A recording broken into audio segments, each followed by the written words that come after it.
Yeah.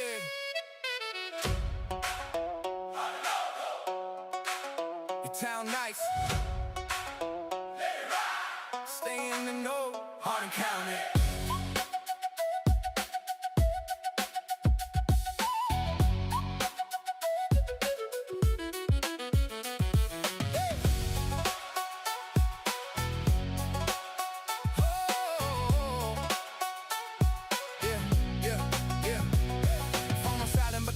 Talk loud.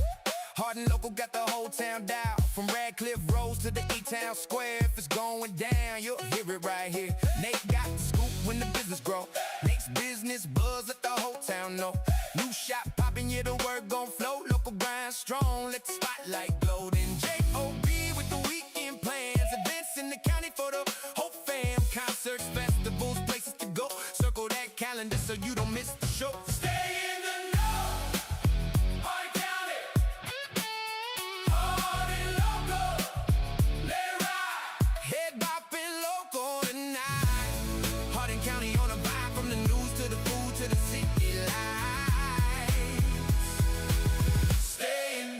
Hardin County.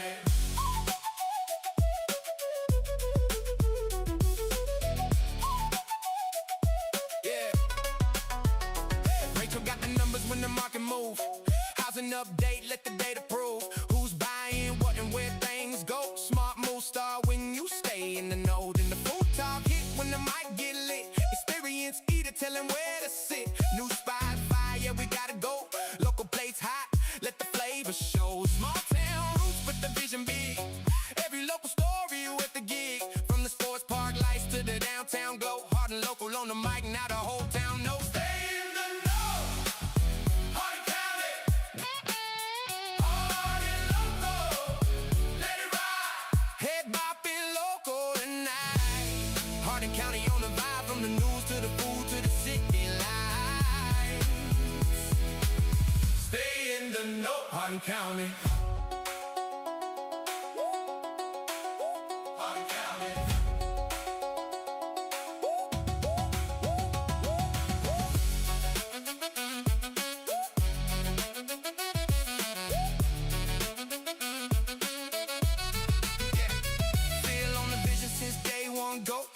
From nothing, now the whole town know. Found her with the plan and the mic in hand. Hardin Local roots all across the land. Sky on the cold host with the guns out flex. Sleeveless every season, what you gonna expect? Keep it real, keep it loud, keep the people fed. If the shirt got sleeves, then it's left on red. From the mic to the street, from the town to the show. Hardin Local on the beat, yeah, the whole county know. Real stories, real folks, every voice in the flow. County stand up. Stay in that know. Hardin County. Hardin Local. Let it ride. Head bopping local tonight. Ooh, let us ride. Hardin County.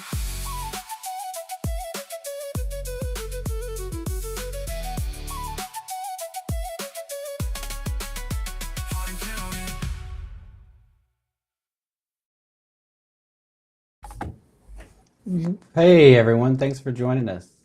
Quick reminder, if you enjoy Hardin Local, hit the follow or subscribe button wherever you're watching. And big news, we just launched a brand new website at hardinlocal.com. It'll have episodes, articles, events, sponsors, everything Hardin Local, all in one place. Go check it out and subscribe, because if you want to see the newest articles, you have to fill out join with your email. And we'd love to have you do that. You also get a weekly newsletter in your emails. So take a minute, run over to hardinlocal.com and hit the subscribe or join button. It is free. This Hardin Local with Hardin County Government series is also available as a standalone podcast on Spotify and Apple Podcasts. Subscribe and never miss an episode. And if you want the latest from county government, follow Hardin County Government's page on Facebook. I tagged it in the comments. It's pretty easy to find. All right, let's go. Welcome to Hardin Local with Hardin County Government. I'm Phil Tall. and our monthly series where we connect you directly with the departments and people who serve Hardin County. This is episode 7 of the 25 to 26 season, and we're timing this one for a reason. Next week, May 17th through 23rd, is National Emergency Medical Services Week.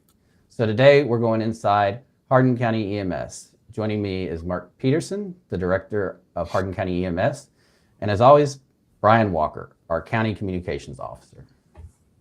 Good to see you guys. Thank you. Brian, before we get into it, what's going on with the county? So we've got free dump day coming up. That's a very popular one. It's landfill disposal, but everybody calls it dump day. That's going to be May 30th. So we're really pretty close to that. Tire collection, there is not one this year. Those come every 3 years. We have 120 counties in Kentucky.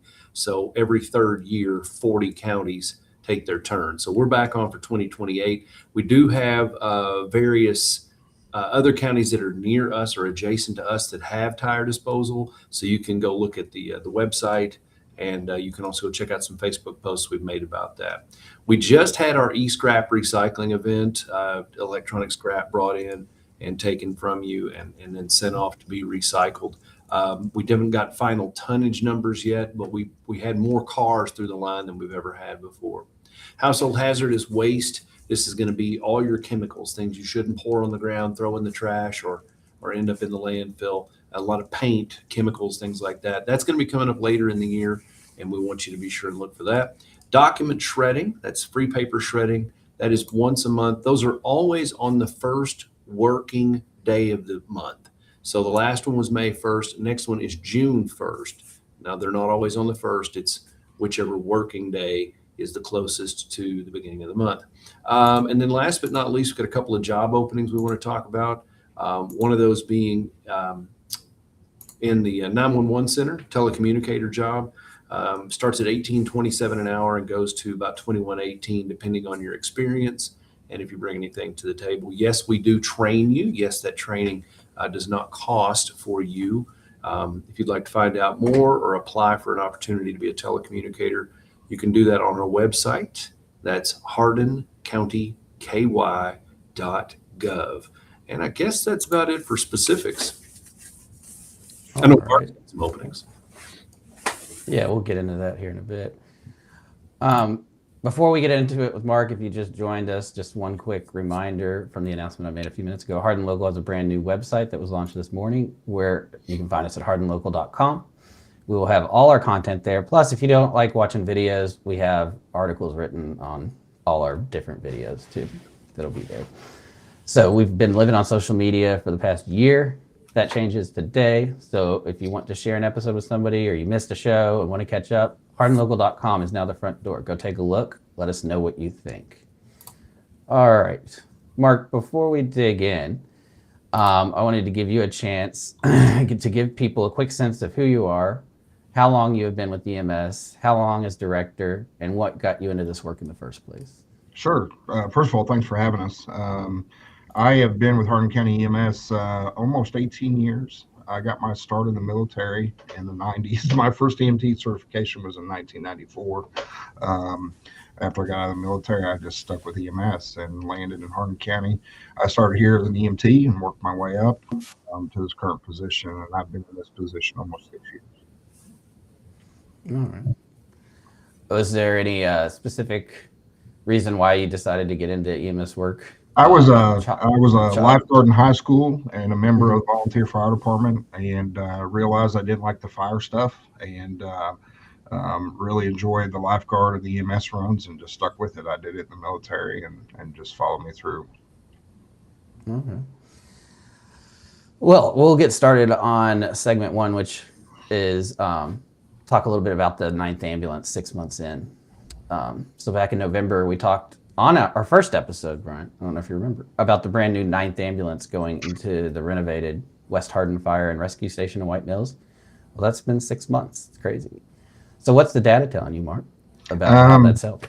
It's telling us that we should have been there a long time ago. We're making about 50 to 60 responses a month out of that station. And the biggest thing is that our response times have been cut drastically. We were anywhere from 30 to 45 minutes, and we're down to 15 or 20 minutes response times. So that all those minutes save lives. So it's good to be out there. The community has really embraced us. We've been participating with West Hardin Fire on some of their public affair events, and we definitely needed to be there, and it's definitely showing with our numbers. Mark, are we seeing an overall increase in runs specifically in that area? I think we had talked about it quite a bit, that frequently people in that area just knew how long it took for an ambulance to come, so they just didn't call. Yes, sir. Yes, sir. I think that's part of the reason there's an uptick in runs, because they know we're there. Those people that historically are like, well, I'm not going to call 911 today, or they drove themselves to the hospital, which is a lot of the stories we heard as we were getting ready to launch this. Was a lot of people were just driving themselves to the hospital because it was quicker. So it's definitely a mind shift out there that, hey, we've got this resource, let's use it, and it's been great. All right. Well, that's a good update. Thanks for updating us on that. I want to move on to our next segment, which is just talking about inside the rig, people training and operations at EMS. So let's talk about the people on the rig. There's a lot of confusion about levels, EMT, AEMT, I can't even talk, paramedic. Walk us through the difference. Is it kind of like nurse versus doctor? Who can do what? So everything starts at the EMT level, emergency medical technician. So in order to step up to the advanced EMT or the paramedic level, you have to start as an EMT. The initial EMT certification is about 120 hours worth of training, and that's vital signs, patient assessment, bleeding control, splints, a few medications. And then as you transition to the advanced EMT, it introduces some more medications, the ability to start IVs, do some more advanced airway techniques. And then the paramedic is a whole lot more training, and their focus is on cardiac care, being able to interpret 12-lead EKGs, give medications appropriate for cardiac care, lots of medications in their arsenal for pain control and other things like that. And each step requires more training on top of what you already received in your EMT class. All right. And once you're on the job, it's not a 9 to 5. You're working 24-hour shifts. That's what correct. Is that actually like? Do you sleep? Where do you sleep? How do meals work? So it's all dependent on the day, but our crews run a 24/48 schedule, meaning they're on shift for 24 hours and then they get 48 hours off. And it's our typical day is we come in, we get our ambulance, we get it stocked, we get it cleaned, we get ready for responses. In between those responses, there's some paperwork that we have to take care of in regards to the runs we make. They clean their station, they cook in the station if they have the ability, or they eat on the run. We have all the amenities of home. We have living room with TVs and computers and kitchens and bedrooms and all the things. So they also have the ability to participate in some training during their shift day or any other thing that may come up that we need to address, tours or of the stations or anything like that. Okay. How are crews structured across the county? How many stations, how many people on a crew, and what does a supervisor do versus the rest of the team? Sure. We've got 5 stations throughout the county, our headquarters being in E-Town right next to the government center. We run 3 ambulances out of that with 1 supervisor. Our second station is in Radcliffe, right next to Baptist Health Acute Care, there on 313. We also run 3 ambulances and a supervisor out of that station. We have an ambulance at the detention center on the south end of E-Town, an ambulance in Sonora, which is connected to the Baptist Health Family Care Center there in Sonora, and then, of course, our new ambulance at the former White Mills Fire Department. All our ambulances have either EMT and an advanced EMT, or EMT and a paramedic, or an advanced EMT or a paramedic. The advanced EMT and paramedic are what we call advanced life support. All of our ambulances have somebody in that capacity with advanced life support skills throughout the county. And then the supervisors, they are in a response vehicle, and their main purpose in life is just extra hands on difficult runs and helping to help operational things like coordinating with flight crews or fire departments, stuff like that. And they also have some extra medical training to be able to do some advanced procedures as well. All right, audience, drop your questions or let us know you're watching by dropping a comment on this stream. And if you have a question, drop it in the comments as well. Here's something most people probably don't know. I know I didn't until I talked to Brian yesterday. The main EMS station here in E-Town has its own garage doing the lion's share of the repairs on the rigs. Most counties have to outsource that. Tell us about that. Yeah, so we started this program about 3 years ago. We were outsourcing all our equipment, all our maintenance, preventive maintenance, tires, all the things, and that gets pretty expensive. And luckily, we had a couple members on staff that are certified to work on emergency vehicles. We had the space. We made some purchases, lifts and tire balancers and stuff like that. And we do most of our stuff in-house. There are some projects we have to source out, but the benefit is that those ambulances are not down for extended period of time, especially for routine things like oil changes and tires and stuff like that. We can address that stuff right away. All right. And on the pay and benefit side, Brian had flagged something during our call yesterday that I think most people don't realize. Hardin County is one of the few counties that offers hazardous duty retirement for EMS. What does that mean, and why does it matter? So hazardous duty retirement is a retirement system geared for folks that are in hazardous duty positions, police, fire, and EMS. The county several years ago made the decision that they would be a part of that, thankfully. And that just means less time to work before retirement, and then your benefits after retirement are a little better than those in the non-hazardous position. All right. We had a few more people join, so I'm just reminding you guys to drop your questions in the comments, and also let us know here if you don't have a question. Next segment, so we'll move on to segment 3, which is about the rolling ER equipment and capabilities. A lot of people think the back of an ambulance is Band-Aids and a defibrillator. The reality is closer to a rolling ER. Take us inside. Sure. You're right. I mean, we have just about everything that an emergency room does outside of some of the specified x-ray equipment, stuff like that, of course. But we have medications. We have the ability to start IVs. We have the ability for advanced airway. We have cardiac monitors, defibrillators, and pacemakers, bleeding control products, splints, just about everything you can think of we have in the back of that small box. Okay.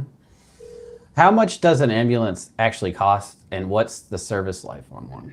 So we're getting ready to buy some, so I know this pretty well. Cost of a new ambulance without equipment is about $320,000. Once you add all the equipment, that's the stretcher, the load systems for the stretchers, cardiac monitors, CPR devices, things like that, that's probably another $100,000 to $150,000. So we're about $500,000 for new ambulance equipped, ready to roll. And it all depends on how we take care of them and our call volume. Typically, we're getting about 4 or 5 years out of an ambulance before it hits a point where we need to put a new chassis underneath the ambulance and redo it. Yeah, that refitting, can you explain that a little bit? I know that's something that fire departments do. Police departments really don't do that because it's a car generally, and when it's worn out, it gets surplus. But you may have is it called a box? I mean, how long? So basically, we started doing this several years ago because there's a big cost advantage to it. Basically, they just take the box that is the back of the ambulance off its current chassis and roll a new chassis underneath it and reattach it, and do some refurbing that may need to happen with the electrical system or upholstery or flooring or whatever. And basically, you get a brand new ambulance at a considerable less cost than if you were buying something new. And the turnaround time is a lot quicker too. New ambulance builds can take anywhere from 2 to 3 years. We're looking at what we call remounts for about a year and a half. And obviously we've made the investment in 4-wheel drive ambulances.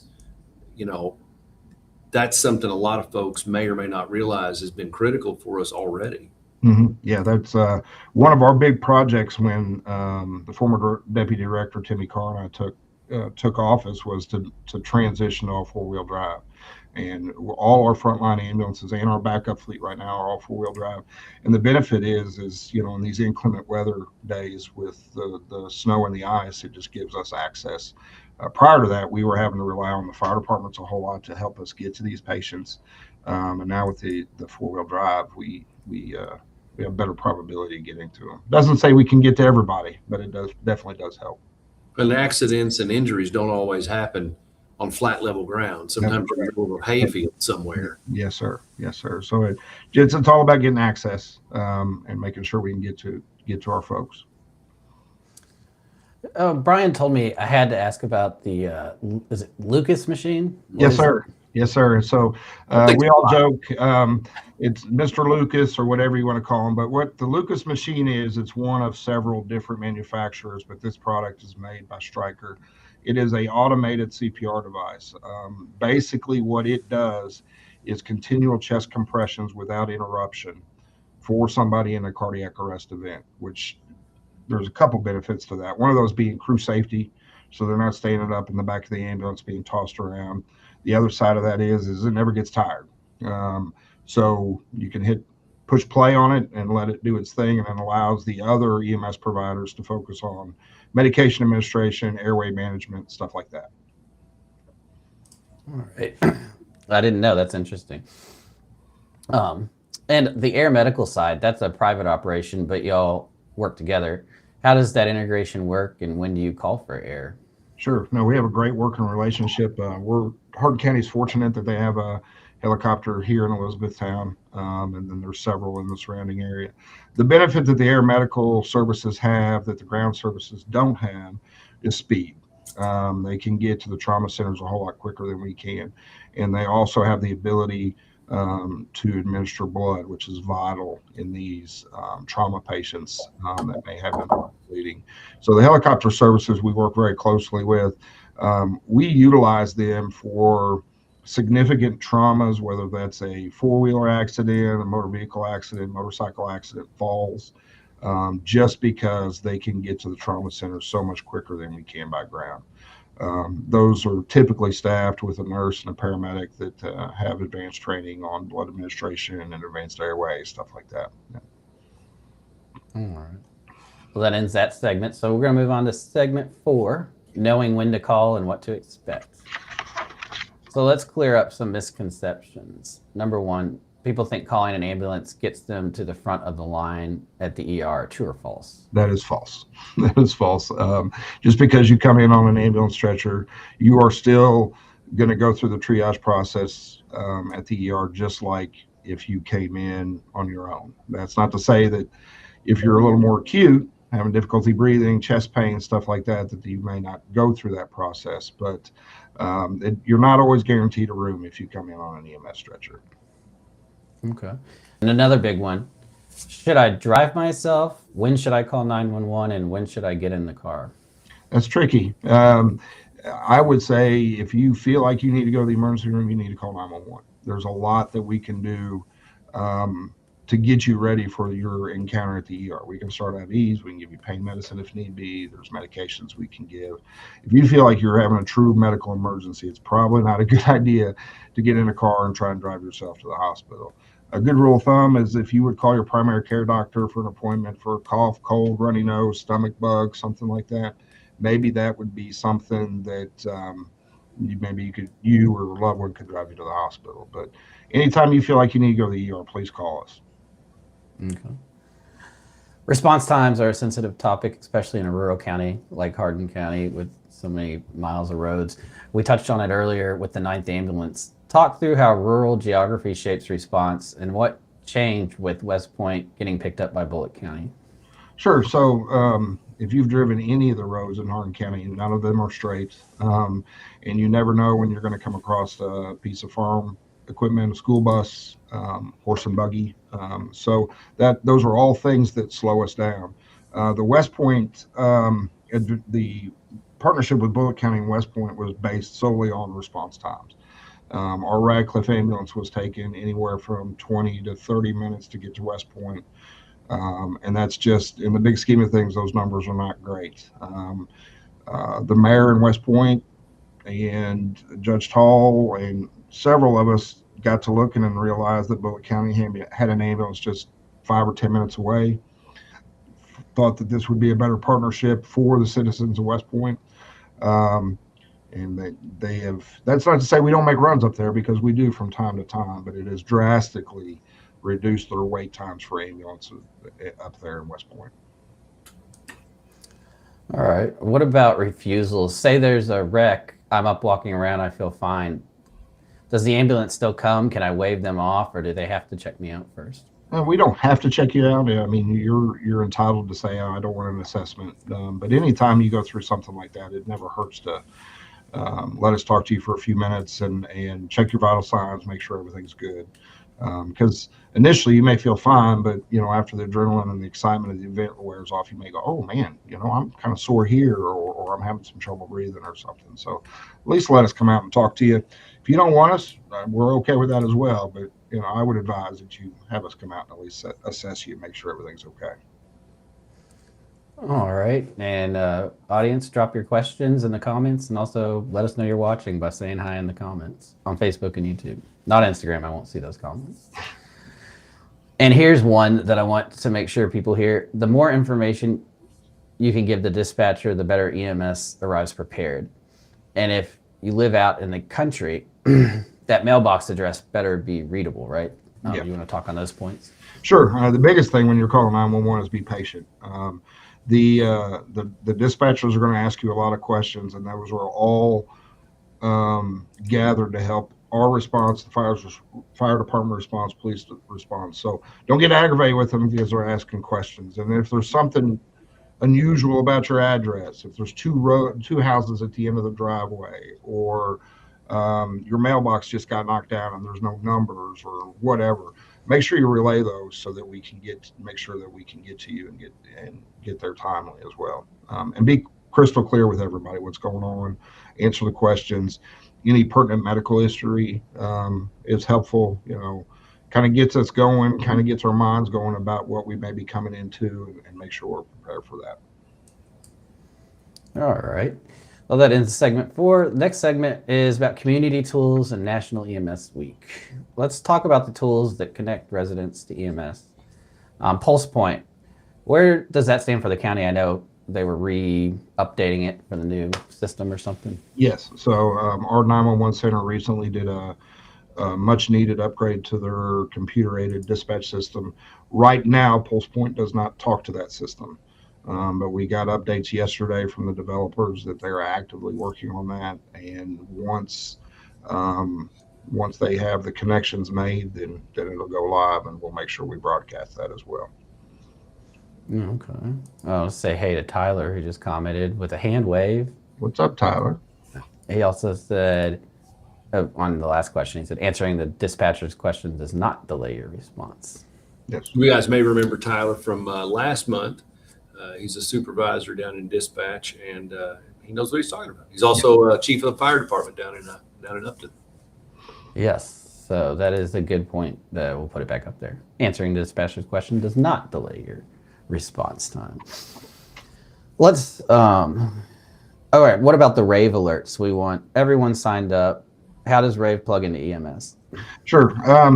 So the RAVE alert, that's a product with the Hardin County Emergency Management sponsors, and that's a great tool. You can get it on our website, and it notifies you for inclement weather. If there's, for us specifically, we monitor it for weather, of course, but if we have a big event that we have to shut down roadways, or traffic's going to have to be diverted, or whatever, we can push messages out to the RAVE system to make the public aware of those.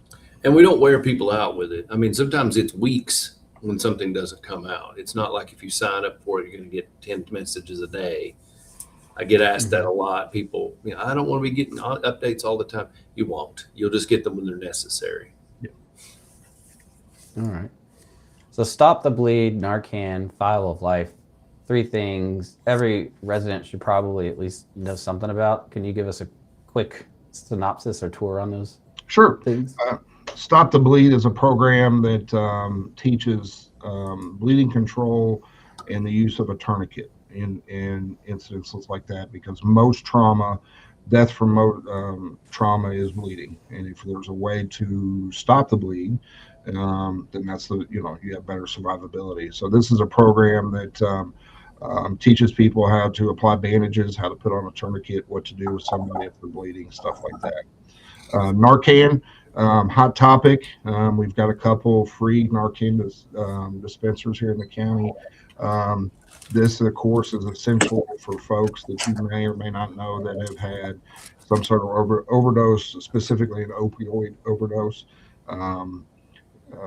This is a drug, a life-saving drug for those folks that battle addiction. Brian's got one of the leave behind kits. So I actually keep these in all of our cars, and we have them in our home, and I have one in my office. You don't know when you're going to encounter somebody that needs Narcan. Just because I'm in an office in the government building doesn't mean somebody might not need it. Yep. So I don't want to ever have to use it, but I'm ready to in case that comes up. Yeah, and the benefit of administering Narcan is just it's a squirt up the nose. And we have developed a program here in the last year or two where we leave kits in some of these areas that are could have some high probability of overdoses. We've partnered with the Hardin County QRT team to have these kits on the ambulances, so that they're in the home for that sensitive population of folks that battle addiction. And what's that file of life? The file of life is it basically you put all your medical history down on it, medication allergies, who your primary care doctor is, blood type, emergency contacts. Fill all this out, roll it up in a little tube, and most people put it in their freezers. I've seen it in refrigerators, I've seen it in medicine cabinets, but very, very handy to us if you're in a position where you cannot communicate with us some of your medical issues or medications or allergies. But it's something good to have in the house just so we know to go. When I was still doing all this every day, I would go straight to the freezer most times and look for that, especially in somebody that couldn't communicate with us well. I know the iPhone and I think Android, they have something like that. Can you guys interface with that? Or yes, but how, I don't know. I know our crews have done that. They have, but without somebody getting access into it, I don't know how all that works. But yes, they both have programs where you can put all that stuff in. Mm-hmm. I was just curious. It sounds like the paper copy is the better way to go. Yeah, something we can take to the hospital with us and pass on to the hospital staff. And yeah. Mm-hmm. For at-risk people, is there something they can do to let you know, like bracelets or? Yeah, medical alert bracelets. We're working with University of Louisville for a program that you put a yellow sticker on your car and that directs us straight to a glove box for folks with autism, diabetes, stuff like that, that'll have all your information right in it. You just put a sticker somewhere on your car. It's a little yellow dot. It's called the yellow dot program. And then we know as first responders to go straight to your glove box and look for information. I've seen seatbelt covers that have, hey, I'm a diabetic or I'm autistic or, something like that. And if we have some medically sensitive kids in our community, reach out to the dispatch center and get your address on file with them to let them know that, hey, I've got a kiddo here that maybe is on a ventilator or needs to go straight to the Children's Hospital in Louisville because of their conditions or whatever. Okay. Just had a comment from Wade Worth saying it's on your lock screen. And then it made me think, if I hold down to turn off my phone, there's a little thing called medical ID. You can swipe over, you don't even have the pin, and then it does pull up my emergency contacts and additional information. Good deal. So, we all learned something. Thank you, Wade. Thank you, Wade. So I have an iPhone, so I'm holding the lock screen, and it pops up right there, medical ID, and then I'm not going to show you, but all my data is there. But it has my allergy on it. I'm allergic to morphine. It says I'm 54 years old. It says I'm an organ donor. Has my wife and both my children's phone numbers. Lists my prior medical conditions. I had a stroke at one point. I have high blood pressure, and it has my blood type on it and my approximate weight and height. So it's not everything you need, but anybody can grab an iPhone and do that by checking their lock screen. Yeah, and I think you just go into the health app to update it. Yeah. It's free. It's actually built into the phone. It is. It's part of that though. So that's like if you're not going to do the paper thing, that's a good thing to do on top of it too. Both of them. Yes, sir. So also let's talk a little bit about the Teddy. Let's see. Before we do that, we have a question from, I think it's my mom, because she's usually the only one that uses this account. If they need to go straight to Louisville, how's that work? Who Okay. determines that, Mark? Huh? Who determines that? So a couple things determine that. Need, first of all.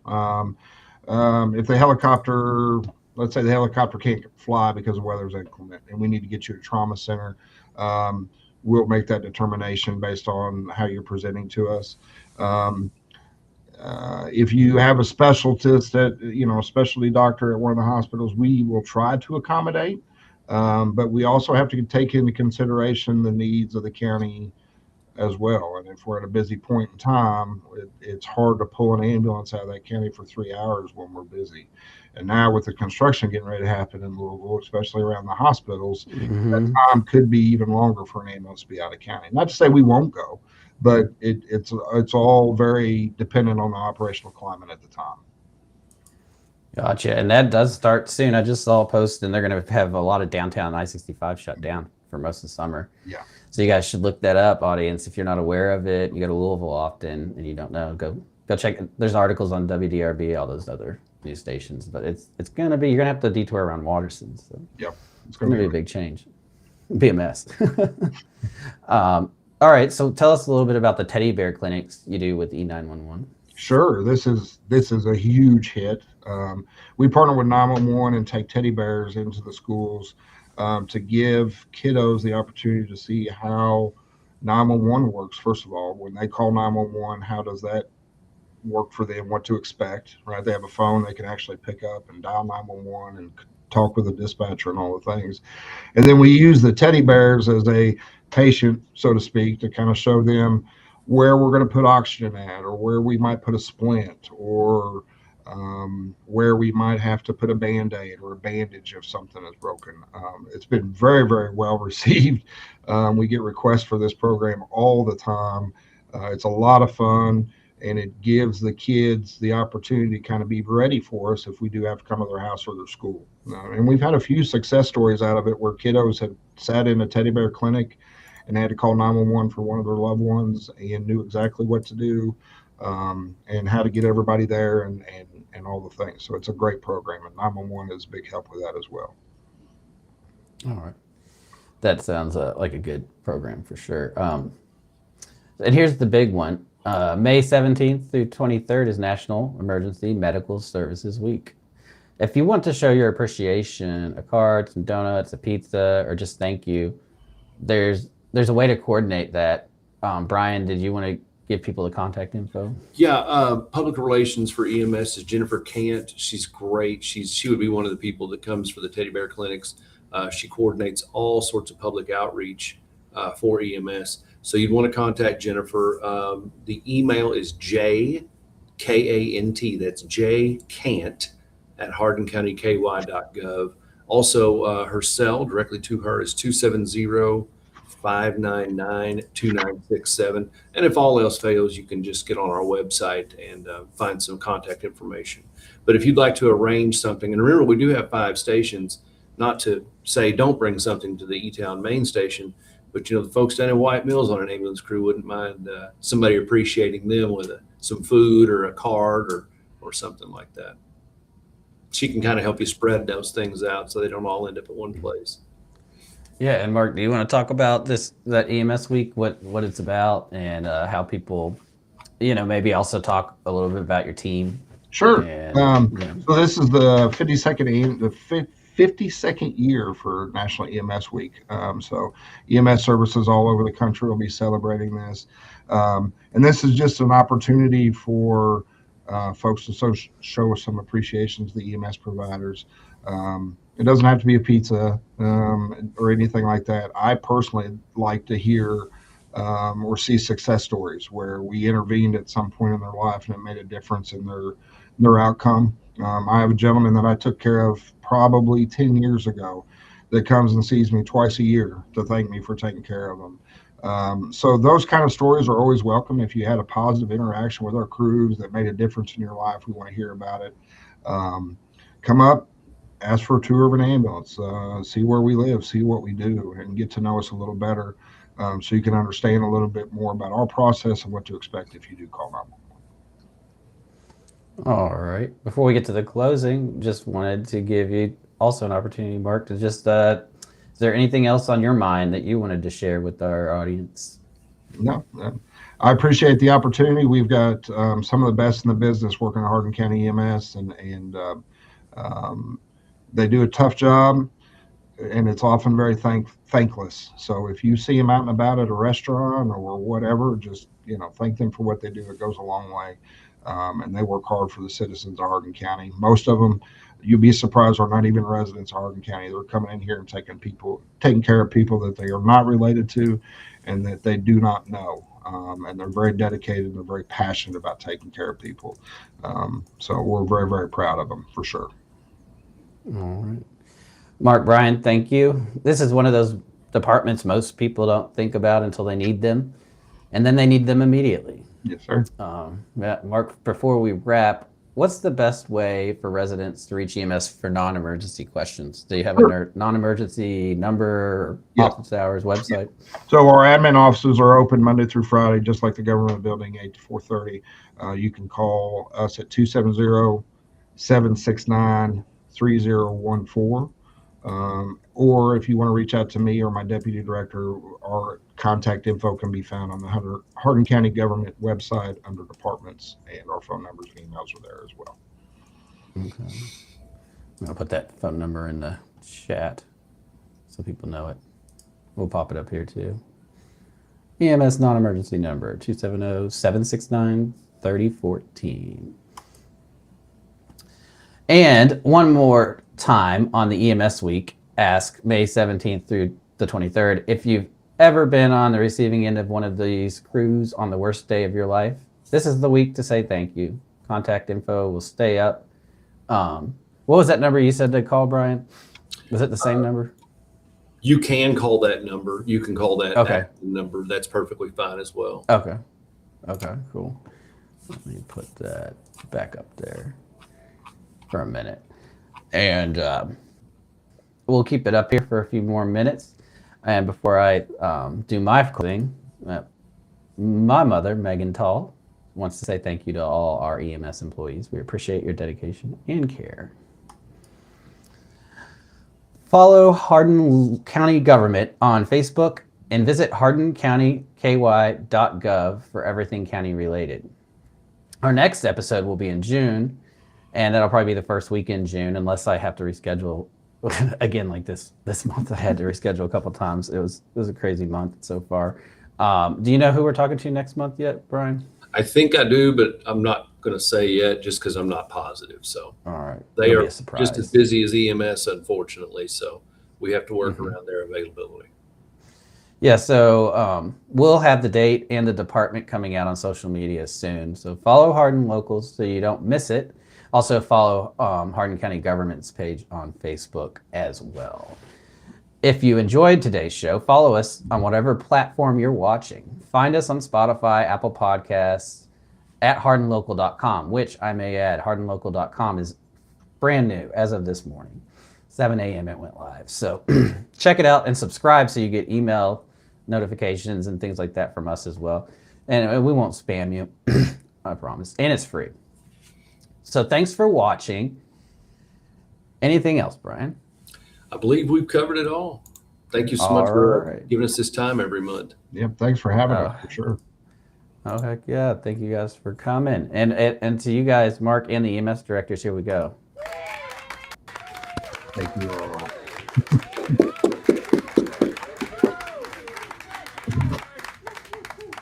Have a great Thursday, Hardin County, and we will see you on Tuesday next week.